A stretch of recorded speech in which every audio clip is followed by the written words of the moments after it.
নমস্কাৰ এনে ষ্টাডিজ বাই চেনেলটোলৈ স্বাগতম জনাইছো। আজি আমি এইটো ভিডিঅ'ত ক্লাছ 8ৰ অসমীয়াৰ চেপ্টাৰ 5 বা পাৰ্ট 5 ভক্ত প্ৰহ্লাদ আলোচনা কৰিম। এই চেপ্টাৰটো প্ৰহ্লাদৰ কেনে ধৰণৰ ভক্তিভাৱ আছিল হৰিৰ প্ৰতি বা বিষ্ণুৰ প্ৰতি, আৰু তেওঁৰ দেউতাকে বা নিজৰ বংশৰ মানুহে ইমান বাধা বিঘিনি দিয়া সত্ত্বেও তেওঁ কৃষ্ণৰ প্ৰতি বা ভগৱানৰ প্ৰতি এই ভক্ত ভাৱটো এৰি দিয়া নাছিল। আৰু ভগৱানৰ প্ৰতি যদি আমাৰ বিশ্বাস নাথাকে বা হিংসা ভাৱ থাকে, তেতিয়াহ'লে আমাৰ কেনেকুৱা ধৰণৰ দুৰ্গতি হয়, এইটোৰ ওপৰতে এই চেপ্টাৰটো দিছে। তোমালোকে চেপ্টাৰটো যিমান পাৰা ৰিডিং পঢ়িবা। এইটো গল্প আকাৰত দিয়া আছে, কেৰেক্টাৰ দিয়া আছে, প্ৰহ্লাদে কি কৈছিল, জ্যেষ্ঠ ভাতৃয়ে কি কৈছিল, এইবিলাক সকলোবিলাক দিয়া আছে। তোমালোকে ৰিডিং পঢ়িলে ভৱিষ্যতত বহুত ভাল হ'ব, ভাল নম্বৰ পাবলৈ সক্ষম হ'বা। ইয়াতে মই কিতাপত দিয়া যিমানখিনি কুৱেশ্যন আছে গোটেইখিনিয়ে মই বহুত সৰুকৈ দিয়াৰ চেষ্টা কৰিছোঁ, আৰু তোমালোকক বহুত ধুনীয়াকৈ বুজাই দিম।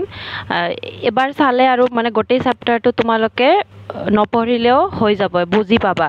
আৰু বহুত শ্বৰ্টকৈ দিয়াৰ মই চেষ্টা কৰিছোঁ, আৰু ইয়াৰ ভিতৰত কোনখিনি অলপ বেছি ইম্পৰ্টেণ্ট হয় মই তোমালোকক কৈ যাম। শেষত তোমালোকৰ গ্ৰামাৰ পৰ্চনৰ পৰা বহুখিনি কুৱেশ্যন দিয়া আছে, গোটেইবিলাকে মই আলোচনা কৰিছোঁ। তোমালোকে ভিডিঅ'টো শেষলৈকে চাই যাবা। আৰু মোৰ এটা ৰিকুৱেষ্ট, তোমালোকে মোৰ চেনেলটো প্লিজ ছাবস্ক্ৰাইব কৰি দিয়া। তোমালোকে সকলোৱে ভিডিঅ' চোৱা, কিন্তু বহুত ছাবস্ক্ৰাইব নকৰে। ছাবস্ক্ৰাইব নকৰা মানুহে বেছি ভিডিঅ' চায়। প্লিজ ছাবস্ক্ৰাইব কৰি দিবা। আৰু তোমালোকে কোন স্কুলত পঢ়া, তোমালোকৰ স্কুলৰ নামটো এবাৰ কমেণ্ট কৰি জনাই দিবাচোন মোক। তেতিয়াহ'লে মই গম পাম যে ক'ৰ পৰা মোৰ ভিডিঅ' চাই আছে তোমালোকে। সেই হিচাপত মই ভিডিঅ' বনাব পাৰিম। তোমালোকৰ স্কুলত যিবিলাক চেপ্টাৰ হৈ আছে প্লিজ কমেণ্ট কৰি জনাই দিবা।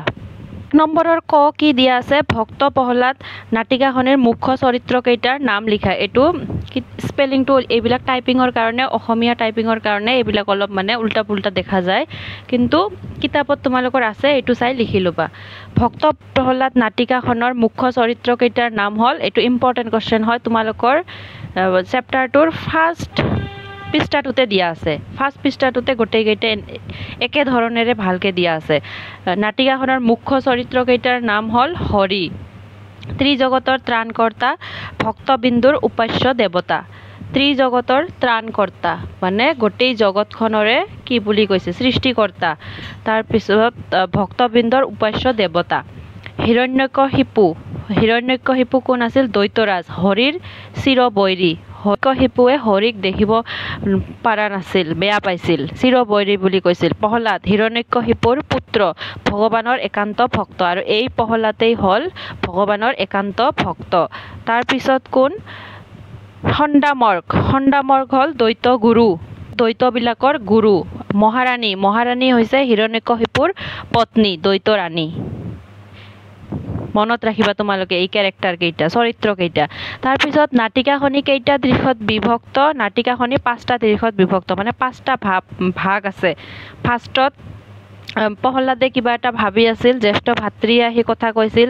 তাৰপিছত প্ৰহ্লাদক কেনেধৰণে বুজাই পৰাই হৰিৰ ভক্তৰ পৰা উলিয়াই আনিব পাৰে, এইটো চেষ্টা কৰিছিল। এনেধৰণে 5টা ভাগত নাটিকাখন ভাগ কৰা হৈছে। প্ৰহ্লাদৰ পিতৃৰ নাম আমি আগতে পঢ়িলোঁ। প্ৰহ্লাদৰ পিতৃৰ নাম হৈছে হিৰণ্যকশিপু।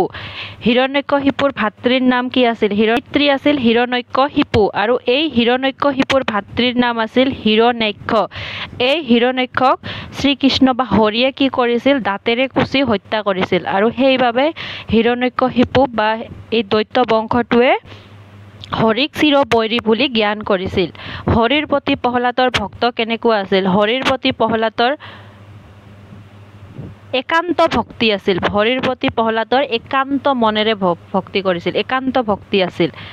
তাৰ পিছৰ কুৱেশ্যনটো হ'ল, প্ৰহ্লাদক অসুৰৰ শাস্ত্ৰ জ্ঞান দিবলৈ কাক নিযুক্তি দিয়া হৈছিল? প্ৰহ্লাদক হৰি ভক্তিৰ পৰা দূৰত আনি অসুৰৰ শাস্ত্ৰ জ্ঞান দিবলৈ হিৰণ্যকশিপুৱে কাক নিয়োগ কৰিছিল, নিযুক্তি দিছিল? গুৰু শুক্ৰাচাৰ্যৰ 2 পুত্ৰ।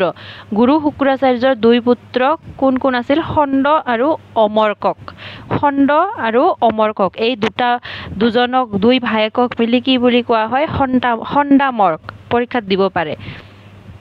তাৰ পিছত ত্ৰিজগতৰ পতি বুলি প্ৰহ্লাদে কাক কৈছিল ত্ৰিজগতৰ পতি বুলি প্ৰহ্লাদে হৰি অৰ্থাৎ ভগৱান বিষ্ণুক কৈছিল ত্ৰিজগতৰ পতি বুলি হৰি বা ভগৱান বিষ্ণুক কৈছিল স্ফটিক স্তম্ভটোৰ পৰা ওলাই অহা আধা মানুহ আধা সিংহৰ ৰূপটোৰ নাম কি আধা মানুহ আৰু আধা সিংহ যে ভগৱান বিষ্ণুৰ এটা অৱতাৰ আছিল এই অৱতাৰটোৰ নাম কি নৰসিংহ বুলি কোৱা হয় আধা নৰ মানে মানুহ আৰু আধা সিংহ নৰসিংহ তাৰ পিছত অসুৰৰ শাস্ত্ৰখনৰ নাম কি অসুৰৰ শাস্ত্ৰখনৰ নাম বামায়ন শাস্ত্ৰ এটো ইম্পৰ্টেন্ট হয় এই শৰ্ট কোৱেশ্চন যিমান কেইটা আছে গোটেই কেইটাই ইম্পৰ্টেন্ট হয় তোমালোকে মুখস্থ কৰিব লাগিব আৰু এতিয়াই লিখি লোৱা আৰু মুখস্থ কৰা তাৰ পিছত 2 নম্বৰ কি ভাৱত তন্ময় হৈ আছা প্ৰহ্লাদ তোমাৰ কাষত আহি মই ৰৈছহি তুমি গমেই পোৱা নাইনে এই কথাষাৰ প্ৰহ্লাদক কোনে কৈছিল এই কথাষাৰ প্ৰহ্লাদৰ জ্যেষ্ঠ ভাতৃয়ে প্ৰহ্লাদক কৈছিল এটো প্ৰথম ভাগতে নাটকখনৰ প্ৰথম ভাগতে এই লাইনটো দিয়া আছে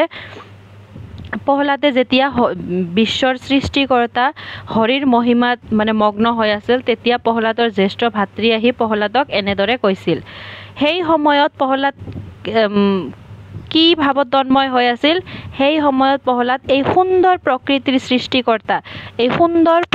সৃষ্টিকৰ্তা হৰিৰ মহিমাৰ ভাৱত তন্ময় হৈ আছিল তাৰ পিছত এই ওপৰৰ কোৱেশ্চনটো ইম্পৰ্টেন্ট হয় স্ফটিক স্তম্ভ ভাঙি প্ৰভু নৰসিংহই ওলাই আহি কি কৰিছিল স্ফটিক স্তম্ভ ভাঙি মানে এটা বক্স টাইপৰ আছিল এই বক্স টাইপৰ ভিতৰত মানে হৰি সোমাই আছিল বুলি কৈছিল যেতিয়া হিৰণ্যকশিপুৱে দবাৰে এইটো মাৰিব গৈছিল এই স্ফটিক স্তম্ভটো ভাঙি তাৰ পৰা হৰিয়ে নৰসিংহৰ ৰূপ লৈ ওলাই আহিছিল আৰু পেটত খুচি হত্যা কৰিছিল হিৰণ্যকশিপুক প্ৰভু নৰসিংহই ওলাই আহি কি কৰিছিল তেওঁৰ গৰ্জনত দৈত্য হবৰ কেনে অৱস্থা হৈছিল স্ফটিক স্তম্ভ ভাঙি প্ৰভু নৰসিংহই ওলাই আহি হিৰণ্যকশিপুক সামান্য এক পতংগৰ দৰে নিজৰ উৰুত বহুৱাই পেটত কি কৰি তোমালোকে ৰাস মেলা বা কিবা চাবলৈ গ'লে তাতে দেখা পোৱা ন মেলাবিলাকত যে মানে প্ৰদৰ্শন কৰি থৈ দিয়ে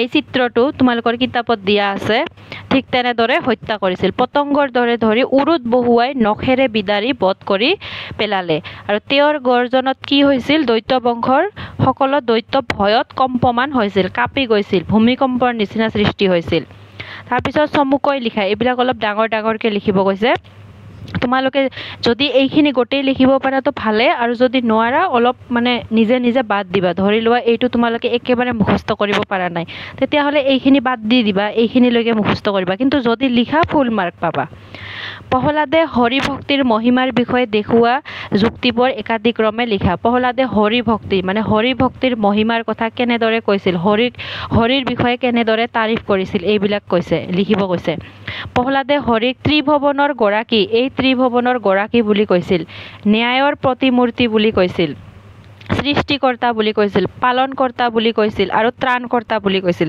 কি কৈছিল এই ত্ৰিভুৱনৰ গৰাকী ন্যায়ৰ প্ৰতিমূৰ্তি মানে ন্যায় অন্যায় বিচাৰ কৰে সৃষ্টিকৰ্তা গোটেই বিশ্বক সৃষ্টি কৰে পালনকৰ্তা তাৰণকৰ্তা বুলি কৈছে আৰু তেওঁ কৈছে যে ৰাখে হৰি মাৰে কোনে যদি হৰিয়ে ৰক্ষা কৰে আন কোনেও মাৰিব নোৱাৰে হৰি হল সকলোৰে প্ৰভু সকলোকে সৃষ্টি কৰিছে এই ধৰিত্ৰীৰ আকাশ বতাহ বায়ু পানী সকলোৰে পিতা হৰি সুপ্ত হৈ আছে বা সকলোৰে মাজত এনেকে দিবা সকলোৰে মাজত হৰি সুপ্ত হৈ আছে এই ধৰিত্ৰীৰ আকাশ বতাহ বায়ু পানী সকলোৰে মাজত হৰি সুপ্ত হৈ আছে হৰি নোহোৱা ঠাই নাই খ নম্বৰ বামানয় শাস্ত্ৰ এইটো মই চাগে আগত বামায়ন ক'লো এইটো বামানয় শাস্ত্ৰ জ্ঞান ল'বলৈ প্ৰহ্লাদে কিয় আপত্তি কৰিছিল বামানয় শাস্ত্ৰ আছিল অসুৰবিলাকৰ শাস্ত্ৰ এইটো প্ৰহ্লাদে কিয় আপত্তি কৰিছিল বামানয় শাস্ত্ৰ জ্ঞান ল'বলৈ প্ৰহ্লাদে আপত্তি কৰিছিল কিয়নো ই হৰি ভক্তিৰ বিৰুদ্ধে কাৰণ এইটো হৰি ভক্তিৰ বিৰুদ্ধে আছিল এইটো অসুৰসকলৰ শাস্ত্ৰ আছিল হৰি ভক্তিৰ বিৰুদ্ধে আছিল আৰু প্ৰহ্লাদে পৰম পিতাৰ শ্ৰীচৰণত শৰণ লৈছিল আৰু প্ৰহ্লাদে কি কৰিছিল এই হৰিক পৰম পিতা বুলি কৈছে পৰম পিতাৰ শ্ৰীচৰণত শৰণ লৈছিল সেইকাৰণে বামানয় শাস্ত্ৰ জ্ঞান ল'বলৈ প্ৰহ্লাদে আপত্তি কৰিছিল হৰিক দৈত্য বংশৰ চিৰবৈৰী বুলি দৈত্যৰাজ হিৰণ্যকশিপুৱে কিয় কৈছিল হৰিক চিৰবৈৰী বুলি কিয় কৈছিল কাৰণ চিৰবৈৰী বুলি কৈছিল কিয়নো হৰিয়ে হিৰণ্যকশিপুৰ ভাতৃ হিৰণ্যক দাঁতেৰে খুচি হত্যা কৰিছিল। হিৰণ্যকশিপুৰ ভাতৃক হিৰণ্যকক, এইটো স্পেলিংটো ভালকে মনত ৰাখিবা, দাঁতেৰে খুচি হত্যা কৰিছিল। সেইকাৰণে গোটেই বংশৰ কাৰণে চিৰবৈৰী বুলি কৈছিল। পিতৃক ক্ষমা কৰি দিবলৈ প্ৰহ্লাদে নৰসিংহৰূপী হৰিক কি বুলি কাকতি কৰিছিল? যেতিয়া শ্ৰীকৃষ্ণই বা হৰিয়ে নৰসিংহৰ ৰূপ লৈ আহি হিৰণ্যকশিপুক হত্যা কৰিছিল, তেতিয়া প্ৰহ্লাদে ক্ষমা খুজিছিল। আৰু কেনেকৈ ক্ষমা খুজিছিল এইটো আমাক সুধিছে। পিতৃক ক্ষমা কৰি দিবলৈ প্ৰহ্লাদে নৰসিংহৰূপী হৰিক এই বুলি কাকতি কৰিছিল যে, হে হৰি, আমাৰ সকলোকে শুভ বুদ্ধি দি আপুনি আমাক ক্ষমা কৰক, পিতৃৰ দোষ মাৰ্জনা কৰক। এনেদৰে প্ৰহ্লাদে নিজৰ পিতৃৰ কাৰণে যেতিয়া মাৰি পেলালে তেতিয়া এনেদৰে, আৰু নৰসিংহই মানে বহুত খঙত গৰ্জন কৰি আছিল, ভূমিকম্পৰ নিচিনা হৈ আছিল, তেতিয়া প্ৰহ্লাদে এনেদৰে ক্ষমা খোজাত ভগৱানে শান্ত হৈ পৰিছিল। কেনেকৈ কৈছিল এই লাইনটো মনত ৰাখিব লাগিব। হে হৰি, আমাৰ সকলোকে শুভ বুদ্ধি দি আপুনি আমাক ৰক্ষা কৰক, পিতৃৰ দোষ মাৰ্জনা কৰক। এনেদৰে ক্ষমা খুজিছিল। খণ্ডামৰ্কই প্ৰহ্লাদক বামানয় শাস্ত্ৰ জ্ঞান দিবলৈ কি বুজনি দিছিল? খণ্ডামৰ্ক কোন আছিল? খণ্ড আৰু অমৰ্ক, এই দুজন ভায়েক মিলি খণ্ডামৰ্ক বুলি কৈছিল। এই দুজন ব্যক্তিয়ে প্ৰহ্লাদক বামানয় শাস্ত্ৰ দিবলৈ কি বুজনি দিছিল? যে ৰাজকুমাৰ প্ৰহ্লাদৰ কণ্ঠত হৰি নামে শোভা নাপায়। প্ৰহ্লাদ হ'ল দৈত্য বংশৰ পুত্ৰ। হৰি নাম লোৱাটো প্ৰহ্লাদৰ বাবে উচিত হোৱা নাই। সেয়েহে খণ্ডামৰ্কই প্ৰহ্লাদক বামানয় শাস্ত্ৰ পঢ়িবলৈ বুজনি দিছিল, আৰু হৰি নাম নোলোৱাকৈ বামানয় শাস্ত্ৰ পঢ়িবলৈ বুজনি দিছিল খণ্ডামৰ্কই। এনেদৰে কৈছিল যে ৰাজকুমাৰ প্ৰহ্লাদৰ মুখত হৰি নামে শোভা নাপায়। প্ৰহ্লাদে গুৰুদ্বয়ৰ বুজনি কিয় মানি লোৱা নাছিল? প্ৰহ্লাদে এই খণ্ডামৰ্ক বা গুৰুদ্বয়ৰ বুজনি কিয় মানি লোৱা নাছিল? কাৰণ বামানয় শাস্ত্ৰ হৰি ভক্তিৰ বিৰুদ্ধে, আৰু প্ৰহ্লাদে পৰম পিতাৰ শ্ৰীচৰণত শৰণ লৈছিল। কাৰণ বামানয় শাস্ত্ৰ হৰি ভক্তিৰ বিৰুদ্ধে আছিল। আমাক 4 নম্বৰ কি কৈছে? ব্যাখ্যা কৰিব দিছে। অলপ মানে ডাঙৰ হ'ব এইটো, কিন্তু তোমালোকে যিমানখিনি পাৰা মুখস্থ কৰিবা। আমাক কি কৈছে? ভাৰতীয় ভক্তিধাৰাৰ ঐতিহ্যত প্ৰহ্লাদৰ কাহিনী হ'ল এক গৌৰৱময় সংযোজন। মানে ভাৰতীয় ভক্তিধাৰা, ভক্তিৰ কথাত, মানে ভক্তিৰ যিমান ইতিহাস আছে সেইটো ইতিহাসত এই প্ৰহ্লাদৰ কাহিনীটো এক গৌৰৱময় সংযোজন। এইটো আমাক সুধিছে। ভাৰতীয় ভক্তি সাহিত্যৰ ইতিহাসত প্ৰহ্লাদ এক উল্লেখযোগ্য নাম। ভক্তি সাহিত্য, যিমানবিলাক ভক্তি সাহিত্য আছে এই ইতিহাসত প্ৰহ্লাদ এক উল্লেখযোগ্য নাম। নিজ পিতৃৰ কঠোৰ বাধা নিষেধক যুক্তিৰে আওকাণ কৰি প্ৰহ্লাদে সৰ্বদা সত্য আৰু ন্যায়ৰ সপক্ষে থিয় দি পৰম জনাৰ মাহাত্ম্য শ্ৰৱণ কীৰ্তন কৰিছিল। নিজৰ পিতৃৰ কঠোৰ বাধা নিষেধক কি কৰিছিল? যুক্তিৰে কৈছিল, কাজিয়া কৰা নাছিল। যুক্তিৰে আওকাণ কৰি প্ৰহ্লাদে সৰ্বদা সত্য আৰু ন্যায়ৰ সপক্ষে থিয় দিছিল, আৰু পৰম জনাৰ মাহাত্ম্য শ্ৰৱণ কীৰ্তন কৰিছিল। শাৰীৰিক বা মানসিক সকলো নিৰ্যাতন হেলা ৰঙে মূৰ পাতি লৈছিল। যিমানবিলাক শাস্তি দিছিল শাৰীৰিক বা মানসিক, শাৰীৰিকভাৱেও পাহাৰৰ পৰা পেলাই দিয়া হৈছিল, তাৰপিছত হাতীৰে গচকি জুইত পেলাই, এইবিলাক সকলোবিলাক হেলা ৰঙে মূৰ পাতি নিছিল। কাৰণ পিতৃয়ে দিছে, দেউতাকে দিছে, দেউতাকৰ বাধা তেওঁ কি কৰিব নোৱাৰে, মানি ল'বই লাগিব। সেইকাৰণে মূৰ পাতি লৈছিল, কিন্তু ভক্তিভাৱটো এৰা নাছিল। তেওঁৰ বিশ্বাস আছিল যে হৰিয়ে তেওঁক এই বিপদৰ পৰা ৰক্ষা কৰিব। মূৰ পাতি লোৱা প্ৰহ্লাদ হ'ল নিষ্ঠাৰ প্ৰতীক আৰু বিনয়ৰ প্ৰতিমূৰ্তি। ইমান নিষ্ঠা, সততা আছিল, মানে দুটা ফালেই একেবাৰে কাম কৰি গৈছিল। দেউতাকৰ বাধাও দেউতাকক খঙত একো কোৱা নাছিল, মানি লৈছিল। শুদ্ধ আৰু চিৰন্তন সত্যৰ মূলবোধত বিশ্বাসী প্ৰহ্লাদে দেউতাকৰ অন্যায় আদেশ নম্ৰভাৱে প্ৰত্যাখ্যান কৰি আত্মবিশ্বাসৰ পথত অগ্ৰসৰ হৈছিল। শুদ্ধ আৰু চিৰন্তন সত্য, এইবিলাক শুদ্ধ আছিল, চিৰন্তন সত্য মূল্যবোধত আছিল। বিশ্বাসী প্ৰহ্লাদ এইবিলাকত বিশ্বাস কৰিছিল, শুদ্ধ চিৰন্তন সত্য। দেউতাকৰ অন্যায় আদেশবোৰো কি কৰিছিল? নম্ৰভাৱে প্ৰত্যাখ্যান কৰি আত্মবিশ্বাসৰ পথত অগ্ৰসৰ হৈছিল। ভাৰতীয় ভক্তিধাৰাৰ ঐতিহ্যত প্ৰহ্লাদৰ কাহিনী এক গৌৰৱময় সংযোজন। ভাৰতৰ যিমানবিলাক ভক্তিধাৰা আছে এই ঐতিহ্যত প্ৰহ্লাদৰ কাহিনী হ'ল এক গৌৰৱময় সংযোজন। তাৰপিছত 5 নম্বৰ, মোৰ বিনাশ হা হা হা। বধ কৰ কাৰো জ্ঞাত নহয় যে মোক মানুহ অথবা জন্তুৱে বধ কৰিব নোৱাৰে আনহাতে মোৰ মৃত্যু দিনৰ ভাগতো নহয় আৰু ৰাতিও নহয় সেয়েহে মই নিশ্চিত সহজে নহয় মোৰ বিনাশ এই কথাষাৰ কোনে কৈছিল হিৰণ্যকশিপুৱে প্ৰহ্লাদক কৈছিল প্ৰহ্লাদে যেতিয়া কৈছিল যে ইমান গৌৰৱ বা অহংকাৰ ঠিক নহয় বিনাশ হ'ব তেতিয়া হিৰণ্যকশিপুৱে কৈছিল যে বোধ কৰোঁ কাৰো জ্ঞাত নহয় কোনেও নাজানে যে মোক মানুহ অথবা মানে হিৰণ্যকশিপুৱে যে বৰদান পাইছিল মানুহ বা জন্তুৱে বধ কৰিব নোৱাৰে আৰু দিনৰ ভাগতো মৃত্যু নহয় ৰাতিৰ ভাগতো সেইকাৰণে তেওঁ ভাবিছিল যে কোনেও তেওঁক হত্যা কৰিব নোৱাৰে সেইকাৰণে হৰিয়ে কি ৰূপ লৈছিল আধা মানুহ আৰু আধা জন্তুৰ ৰূপ লৈছিল কাৰণ ইয়াতে বৰদানটোত আছিল যে মানুহ বা জন্তুৱে বধ কৰিব নোৱাৰে আৰু দিনৰ ভাগতো নহয় ৰাতিও নহয় তাৰ মানে কি হৈছিল সন্ধিয়া হৈছিল এই সংলাপটো কোনে কাক কৈছিল এই সংলাপটো হিৰণ্যকশিপুৱে প্ৰহ্লাদক কৈছিল এইটো ইম্পৰ্টেণ্ট হয় কোৱেশ্চনটো পিছত 6 নম্বৰত তোমালোকৰ কোৱেশ্চন দিয়া আছে যে সমাসৰ ওপৰত লিখিব দিছে মানে এইটো 6 নম্বৰত তোমালোকক এনেকৈ দিয়া আছে যে এই ওপৰত যে দিয়া আছে ত্ৰিভুৱন হতাহতি পৰ্বত গম্ভীৰ ত্ৰিজগত সিংহাসন এইবিলাক বক্সত তোমালোকে বক্সত সজাই লিখিব কৈছে কোনটো ব্যস্ত বা সমস্যপদমান পদ ব্যস্ত বা সমস্যমান পদ মানে কি হয় ইয়াতে আছে তোমালোকে দেখা পাবা যি কেইটা পদৰ সমাস হয় মানে তিনি ভৱনৰ সমাহাৰ সমাস মানে হ'ল কিছুমান মানে কথা কিছুমান শব্দ লগ লগাই আমি যেতিয়া এটা শব্দত সেইটো প্ৰকাশ কৰিব পাৰি সেইটোক সমাস বুলি কোৱা হয় ইয়াতে দেখা যেনে তিনি ভৱনৰ সমাহাৰ ইমান ডাঙৰকৈ কোৱাতকৈ আমি ডাইৰেক্ট ত্ৰিভৱন বুলি ক'ব পাৰোঁ ত্ৰিভৱনৰ সমাহাৰ এইটো আমি কোৱাতকৈ ত্ৰিভৱন বুলি ক'ব পাৰোঁ ন এইটো যে আমি বহুকেইটা শব্দ মিলাই আমি এটা মানে শব্দত প্ৰকাশ কৰিব পাৰিছোঁ